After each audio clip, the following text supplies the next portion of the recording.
এটা আমি আগে কোনোদিন শুনিনি। তারপর যদি কোনো কমপ্লেন থাকে আমাকেই দিত, আমি ইনকোয়ারি করাতাম। এই ব্যাপারটা আমি ঠিক জানি না।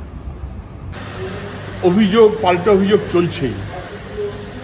সম্প্রতি যেটা আসলো সেটা হচ্ছে অভিযুক্ত ফিরাদ হাকিম, তার বকলমে তার ওয়েস্টে, অভিযোগকারী অভিষেক ব্যানার্জি, তার বকলমে তার অফিস। গোটা তৃণমূল দলে যত বড় নেতা তত বড় তোলাবাজ, তত বড় বেআইনি সম্পদ। না বুঝবার কোনো কারণ নেই। এটাই তৃণমূল, এটাই গোটা রাজ্যে চলছে। কখনো অভিযুক্ত যেমন ফিরাদ হাকিম এবং তার বাহিনী, তারপর কখনো অভিযুক্ত ভাইপো অথবা তার বাহিনী। আর এই সবার মাথার উপরে হাত মুখ্যমন্ত্রী।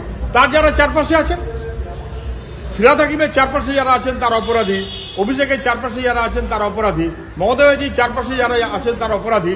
আর সাধু পুরুষ কিন্তু নেতা না। অভিষেক ভাজা মাছ উল্টে খেতে জানেন না, ফিরাদ হাকিম কিচ্ছু টের পান না, আর মমতা ব্যানার্জি তাই। শুনিনি তো এসব নাটক অনেক হয়েছে। তৃণমূলের যত বড় নেতা তত বড় তোলাবাজ। সময় সব ধরা পড়বে, সব শিহর যাবে।